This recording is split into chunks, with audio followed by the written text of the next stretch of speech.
वैसे तो इस गाड़ी के कुल 3 वेरिएंट आते हैं, एक सिंगल चैनल एबीएस आता है, एक ड्यूल चैनल एबीएस आता है और दूसरा अभी अभी जो आया हुआ है 42 वर्जन 2.1। और आज हम बात करने वाले हैं इसी 2.1 के बारे में। Hello and welcome to Ask Auto गुरु।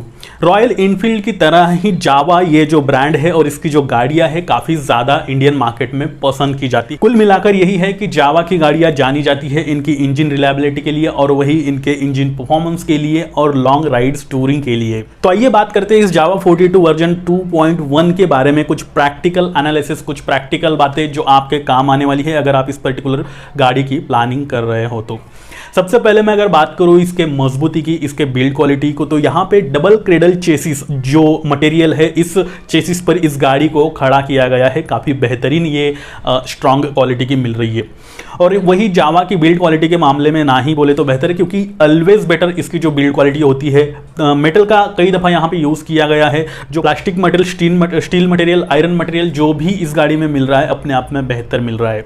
यहाँ पे आपको 293 सीसी का single cylinder 4 stroke liquid cool technology के साथ ये DOHC इंजन जो है इसमें मिल रहा है आपको CSA BS6 से। यहाँ पे सेल्फ स्टार्ट का ऑप्शन आपको मिल जाता है और यहाँ पे 6 स्पीड मैनुअल गियर बॉक्स जो है मिल रहा है, इसे मैनुअली ऑपरेट किया जाता है। अब ये जो इंजन है यानी ये गाड़ी है मैक्स पावर प्रोड्यूस करती है 27.33 PS की और वही मैक्स टॉर्क 27.02 Nm का। इस लिहाज से देखा जाए तो पावर जितनी है उतना ही आपका टॉर्क भी है, यानी इनिशियल पिकअप भी काफ़ी अच्छा है और टॉप एंड परफॉर्मेंस भी आपको ये गाड़ी बेहतर देने वाली है। और मैंने पहले ही कहा कि ये गाड़ी जानी जाती है पर्टिकुलर पावर पिकअप के लिए। बढ़ते हैं आगे और बात कर लेते हैं इसके पावर टू वेट रेशो की। इस गाड़ी का जो ओवरऑल कर्व वेट है वो 172 kg है और जैसे मैंने कहा इसकी मैक्स पावर 27.33 PS की है। अब यहाँ पे अगर मैं कैलकुलेशन कर लूँ इसके मैक्स पावर डिवाइडेड बाय जो इसका ओवरऑल कर्व वेट है इससे, तो यहाँ पे आपको जो रेशो निकल करके आता है जैसे आप अपने स्क्रीन पर देख ही पा रहे हो 158.89 HP पर kg का रेशो यहाँ पे निकल करके आ रहा है, पावर टू वेट रेशो, जो अपनी सेगमेंट में काफ़ी बेहतर है। सेगमेंट से मेरा मतलब है जो इसके कॉम्पिटिटर है। तो ये एक अच्छी चीज़ है, आपको हाईवे परफॉर्मेंस हो या फिर सिटी परफॉर्मेंस हो, 2 बंदों के साथ हो या फिर सिंगल राइडर के साथ हो, काफ़ी अच्छी ये गाड़ी अपना परफॉर्मेंस देने वाली है और स्पीड भी आपको वैसा ही मिलने वाला है। आइए बढ़ लेते हैं व्हील बेस पे। व्हील बेस यानी 2 टायर्स के बीच का डिस्टेंस, ये जितना कम होता है उतनी ही आपकी गाड़ी सिटी राइडिंग में चलाने के लिए ईजी साबित होती है, यानी कि उसका टर्निंग रेडियस कम हो जाता है, कम जगह में घुमाने के लिए इसकी आपको हेल्प होती है। तो यहाँ पे आपको 1369 mm का व्हील बेस मिल रहा है और ओवरऑल लेंथ 2122 mm की मिल रही है। व्हील बेस के साथ लेंथ भी अगर गाड़ी की अच्छी खासी है तो हाईवे पर आपको स्टेबिलिटी बनाने में काफ़ी इजी साबित होती है हाई स्पीड परफॉर्मेंस पर।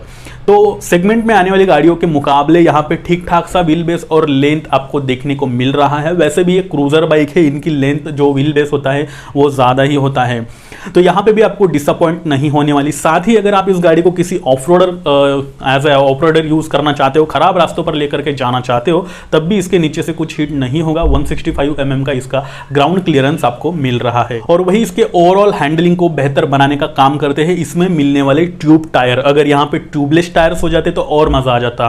फ्रंट में 90/90 सेक्शन के 18 इंचेस और रियर में 120/80 सेक्शन के 17 इंचेस 17 इंच का और आगे 18 इंच का टायर आपको देखने को मिल रहा है। ऑफकोर्स यस क्रूजर बाइक है इसलिए पीछे छोटा है और आगे जो है वो बड़ा टायर मिल रहा है यानी हाइट। बाकी जो रियर टायर है अच्छा खासा ब्रॉड है, जिस वजह से हाईवे पर ये और भी अच्छी आपको परफॉर्मेंस दिलाएगी। गाड़ी चाहे कोई भी हो, सबसे इंपॉर्टेंट पार्ट आता है उसकी सीटिंग अरेंजमेंट। बस यही कुछ यहाँ पे देखने को मिल रहा है। 765 mm की सीट हाइट आपको इस गाड़ी में मिल रही है, जो कि अगर आपकी हाइट 5.5 फीट है तो आप इस गाड़ी को आराम से चला सकते हो। उससे थोड़ी सी कम भी है तो भी आप इस गाड़ी को हैंडल कर पाओगे। वही इसकी अगर अरेंजमेंट आप देखो, सीटिंग अरेंजमेंट तो काफी अच्छी यहाँ पे मिल रही है। राइडर के लिए नो डाउट ये पूरी अपराइट सीटिंग पोजीशन मिल रही है। ऑफकोर्स यस रॉयल इनफील्ड के जैसी ही आपको यहाँ मिल रही है और यहाँ पे आपको ज़्यादा झुकना नहीं पड़ेगा। लॉन्ग राइड पर भी ये अच्छे से सस्टेन कर लेगी। साथ ही साथ पिलियन के लिए भी काफ़ी बेहतरीन सीटिंग पोजीशन अब की बार इस गाड़ी में देखने को मिल रही है। ओवरऑल 14 लीटर का फ्यूल टैंक कैपेसिटी इस गाड़ी में आपको मिल जाती है और माइलेज की क्या ही बात करना, ये अलग अलग लोगों को अलग अलग मिला हुआ है। नियर अबाउट आपको 30-35 या फिर 36-38 जो भी है माइलेज मिल सकता है। That is depend on your riding skill. लेकिन लोगों को कुछ हद तक इतना मिला हुआ है। ये गाड़ी मार्केट में आती है तो कुछ अपने आप में बेहतरीन फीचर्स भी लेकर के आती है, और वो कौन से हैं, जैसे कि आप अपनी स्क्रीन पर देख ही पा रहे हो। तो इसमें आपको सिंगल चैनल ABS मिल रहा है, जो कि सेफ्टी फीचर है, काफी अच्छी चीज है। यहाँ पे इंस्ट्रूमेंट कंसोल ये एनालॉग एंड डिजिटल यानी सेमी डिजिटल जो इंस्ट्रूमेंट कंसोल है वो मिल रहा है। पास लाइट का स्विच मिल जाता है। जो ट्विन एग्जॉस्ट, ये अपनी पहचान ही है इस गाड़ी की, ये भी आपको इसमें मिल रहा है। पैसेंजर फुटरेस्ट आपको CS ये मिलना ही है। हैलोजन हेडलैम्प आपको मिल रहा है, जो टेल लैंप से बल्ब में मिल रहा है। इंडिकेटर्स यानी टर्न सिग्नल लैंप्स वो भी आपको बल्ब में मिल रहे हैं। लो बैटरी इंडिकेटर, तो इस तरह के फीचर्स आपको ये गाड़ी दे रही है। और इसकी जो ओवरऑल प्राइस है ये आपको 1,70,000 से लेके 1,90,000 ये दिल्ली एक शोरूम की प्राइस है। इस प्राइस रेंज में आपको अलग अलग जगह पे अलग अलग इसकी जो भी है अलग अलग वेरिएंट आपको मिल जाएंगे। यहां तक तो सारी कहानी ठीक है, लेकिन एक चीज बहुत इंपॉर्टेंट है, वो है इसका सर्विस नेटवर्क कैसा है और वही स्पेयर पार्ट अवेलेबिलिटी कैसी है। क्योंकि अगर आज आप इस गाड़ी को खरीद रहे हो और मार्केट में इसके स्पेयर पार्ट ही नहीं मिल रहे, तो फिर किसी भी गाड़ी को खरीदने का कोई भी फायदा नहीं है, यूजलेस होती है वो। तो यहाँ पे अगर मैं जावा के बारे में बताऊँ तो जावा वैसे काफी पुराना ब्रांड है, आप सभी लोग जानते हो। इंडिया में कई जगह पे इसके सर्विस सेंटर्स है, लेकिन एक बात का खास ख्याल रखना कि बहुत ही ज़्यादा रूरल एरिया में आपको इसके स्पेयर पार्ट मिलना मुश्किल है। और वही सिटी में भी, मेजर जो सिटीज़ है वहाँ पे इसके सर्विस सेंटर्स जो है आपको फ्रीक्वेंटली अवेलेबल हो जाएंगे, स्पेयर पार्ट भी फ्रीक्वेंटली अवेलेबल हो जाएंगे। छोटे छोटे सिटीज़ में या फिर छोटे छोटे गाँव खेड़ों में इसके स्पेयर पार्ट नहीं मिल पाएंगे, और ये सर्कुलेट हो रहे हैं। हो सकता है आज से 2 साल 5 साल बाद इसके जो स्पेयर पार्ट है वो हर जगह देखने को मिल जाएंगे। फिर यहाँ तक तो सब कुछ आपने देख लिया, कुछ प्रैक्टिकल बातें इस गाड़ी के बारे में मैंने आपको बता दी है। अब बढ़ते हैं मोरल पे, क्या आपको ये गाड़ी खरीदनी चाहिए। लगभग 1,70,000 से लेके 1,90,000 की प्राइस रेंज में ये जो इसके अलग अलग वेरिएंट है, ये एक शोरूम प्राइस है। ऑन रोड ये कुछ और ही जा सकती है। तो क्या इतने पैसे डाल करके इस गाड़ी को परचेस करना फायदे का सौदा है, या फिर इससे बेहतर कोई मार्केट में दूसरा प्रोडक्ट आपको मिल पाएगा।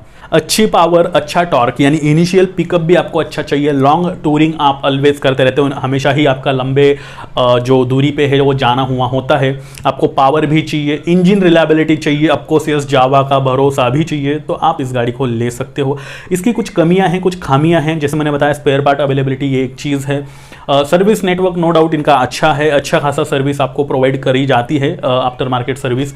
तो ऐसी कई सारी चीज़ें हैं, और हर गाड़ी के कुछ प्रोज होते हैं, कुछ कॉन्स भी होते हैं। बाकी प्रायोरिटीज़ हमारी होती है, उस हिसाब से अगर आपको ये बाइक पसंद आती है तो डेफिनेटली आप इसे परचेस कर सकते हो। इसी तरह के प्रैक्टिकलिटी पे बेस्ड वीडियोस अगर आपको पसंद है तो ये चैनल सिर्फ आपके लिए है, इसे सब्सक्राइब करना ना भूले।